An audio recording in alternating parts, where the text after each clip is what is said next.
এই ফ্রেন্ডস, আশা করি আপনারা সবাই ভালো আছেন। আপনাদের সবার ভালোবাসা নিয়ে কিন্তু আজকে আবার আমরা একটা নতুন ভিডিও নিয়ে চলে এসেছি।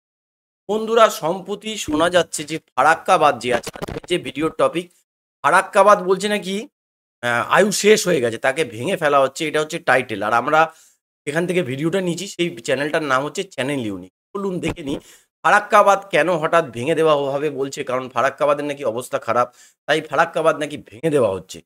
কি বিষয় সেই প্রতিবেদনটা চলুন।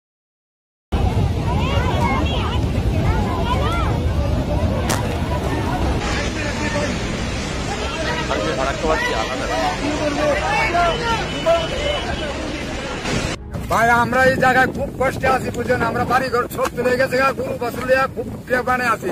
ফারাক্কা বাঁধের বয়স 50 বছর পেরিয়ে গিয়েছে এবং ফারাক্কা বাঁধের বিভিন্ন জায়গায় ফাটল ধরেছে। তবে কি সত্যি ফারাক্কা বাঁধ ভেঙে ফেলা হচ্ছে? বিভিন্ন রিপোর্টে বলা হচ্ছে ফারাক্কা বাঁধের আয়ু শেষ হয়ে যাচ্ছে। তাছাড়া এই বাঁধটি বাংলাদেশ এবং ভারত উভয় দেশেরই ক্ষতি করছে। তাই এই বাঁধটি থাকলে যেমন ভারত বাংলাদেশের ক্ষতি হবে, ঠিক তেমনি ভারত বাংলাদেশের সম্পর্ক নষ্ট হবে। তাই ভারত সরকারের উচিত এই বাঁধটি ভেঙে ফেলা। তো চলুন আজকের এই ভিডিওতে আমরা জেনে আসি ফারাক্কা বাঁধের ভবিষ্যৎ কি, ভারত সরকার এই বাঁধটি নিয়ে কি করবে। তার আগে চ্যানেলে যারা নতুন রয়েছেন তারা এখনই সাবস্ক্রাইব করে ফেলুন। এটি হচ্ছে বিখ্যাত ফারাক্কা শহর। এই নামটি এতটাই বিখ্যাত যে ফারাক্কা মানেই বুঝে নিতে হয় ফারাক্কা বাঁধের কথা বলা হচ্ছে। বাংলাদেশের রাজশাহী সীমান্তের 16.5 কিলোমিটার দূরে ভারতের ফারাক্কা ব্যারেজ গঙ্গা নদীর উপরে নির্মিত। এই বাঁধের বয়স 50 বছর পেরিয়ে গিয়েছে। দীর্ঘ 50 বছরে গঙ্গার পানি অনেক দূর পর্যন্ত গড়িয়েছে।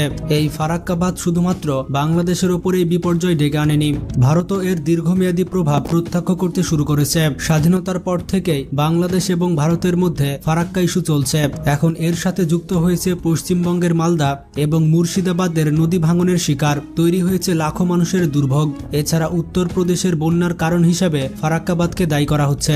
দিন দিন ফারাক্কাবাদ ভেঙে ফেলার দাবি অনেক জোরদার হচ্ছে। পরিবেশগত বিপর্যয়ের পাশাপাশি গঙ্গা নদীর প্রবাহ পরিবর্তন হয়ে যাওয়ার আশঙ্কা করছে অনেকে, যে কারণে প্রশ্ন উঠতেই পারে কি আছে ফারাক্কাবাদের ভাগ্যে, ফারাক্কাবাদের আয়ু বা আছে আর কতদিন। ভারতের পশ্চিমবঙ্গ রাজ্যের মালদহ এবং মুর্শিদাবাদ জেলায় গঙ্গা নদীর উপরে তৈরি করা হয়েছে এই ফারাক্কাবাদটি। লম্বাতে এই ফারাক্কাবাদটি 2240 মিটার। $1 মিলিয়ন ব্যয়ে সোভিয়েত ইউনিয়নের সহায়তায় এই বাঁধটি তৈরি করা হয়েছিল। কিন্তু ফারাক্কা সমস্যার সূত্রপাত ঘটে 50-এর দশকের গোড়ার দিকে। কলকাতা বন্দরের নাব্যতা বৃদ্ধির অজুহাতে ভারত 1956 সালে এই প্রকল্পটি হাতে নেয়। নদীর ওপরে বাঁধ তৈরি করা হবে এই খবরটি জানার পরে তৎকালীন পাকিস্তান সরকার এক তীব্র প্রতিবাদ জানায়। পাকিস্তানি প্রতিবাদের উত্তরে ভারত তাদেরকে জানিয়েছিল যে গঙ্গার বাঁধ নির্মাণ এখনো অনুসন্ধান পর্যায়ে রয়েছে। 1960 সালে ভারত প্রথমবারের মতো পাকিস্তানের সাথে এই বিষয়ে বৈঠক করে। এই প্রক্রিয়া চলা অবস্থাতেই 1961 থেকে 62 সালে ভারত গোপনে বাঁধ নির্মাণের কাজ শুরু করে।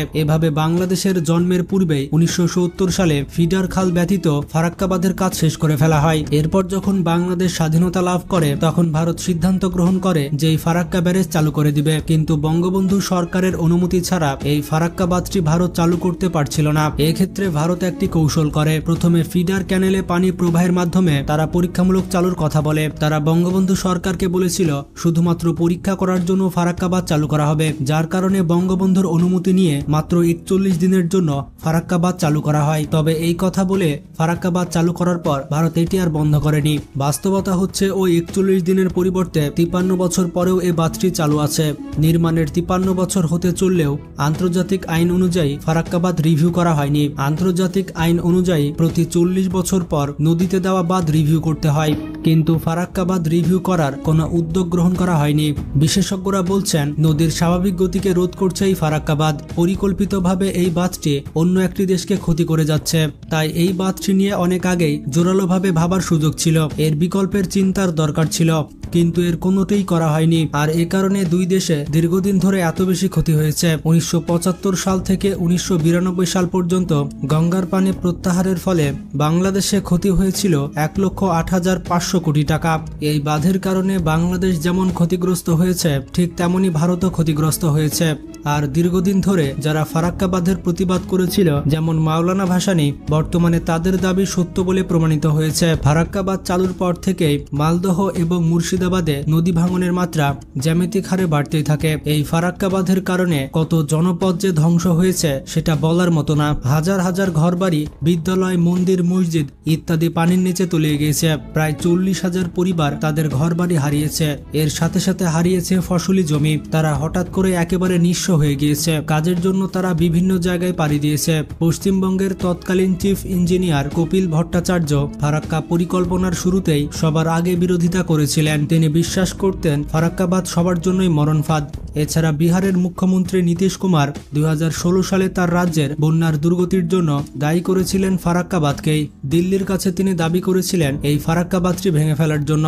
এছাড়া 2019 সালেও তিনি দাবি করেছিলেন এই ফারাক্কা বাঁধ ভেঙে ফেলার জন্য। বিহারের পানি উন্নয়ন মন্ত্রী সঞ্জয় কুমার ঝা বলেছিল, হয় ফারাক্কা বাঁধ ভেঙে দাও, আর না হয় বন্যার পানি নিষ্কাশনের বিকল্প ব্যবস্থা করে দাও। ফারাক্কা বাঁধের বিরোধিতা করার জন্য এখন বাংলাদেশের মানুষের প্রয়োজন নেই। ভারতের মানুষ নিজেই চায় না ফারাক্কা বাঁধ থাকুক। তাই এখন উচিত ভারত বাংলাদেশের যৌথ কল্যাণের স্বার্থে ফারাক্কা বাঁধকে স্থায়ীভাবে ভেঙে ফেলার। এটাই হচ্ছে বাস্তবতা, আর এতেই দুই দেশের কল্যাণ রয়েছে। আশা করি আপনারা বুঝতে পেরেছেন ফারাক্কা বাঁধ বাংলাদেশ এবং ভারতের জন্য কোনো গলার কাটার থেকে কম কিছু নয়। তো কারা কারা চান ফারাক্কা বাঁধ ভেঙে ফেলা হোক এবং নদীর গতির প্রবাহকে স্বাভাবিক করা হোক? আপনারা যারা যারা চান কমেন্ট করে জানান। এতে করে বোঝা যাবে কতজন মানুষ ফারাক্কা বাঁধ ভেঙে ফেলতে চায়। ভিডিওটি বেশি বেশি বন্ধুদের সাথে শেয়ার করে তাদের শুনলেন যে ফারাক্কা বাঁধ ভেঙে ফেলার দাবি। তবে ফারাক্কা বাঁধ থাকে মানে জল ধারণ ক্ষমতা থাকে, তাহলে সেটাকে আমার মতে রিপেয়ার করে নেওয়া উচিত। কিন্তু একটা বাঁধ তো এইভাবে ভেঙে ফেলা সম্ভব না, কারণ এটা বলার কথা নয় যে একটা বাঁধ নিশ্চয় বাঁধটা করা হয়েছিল তার বিচারে কোনো ভাবনা চিন্তা করে। এবার জানি না এটা প্রত্যেক মানুষের, আপনাদের মতামতগুলো আপনারা জানবেন, আপনারা কি চান কমেন্ট করে জানান যে ভাতটা থাকলে ভালো না না ভাতটা ভেঙে ফেলা উচিত। আপনাদের কি মতামত সেটা আমাদের অবশ্যই। তো এই ছিল আজকের ভিডিও। ভালো লেগে থাকে আপনারা ওই সুন্দর আঙুলটা দিয়ে লাইক করে আজকের মতো বন্ধুরা এখানেই শেষ। আবার দেখা হবে কালকে একটা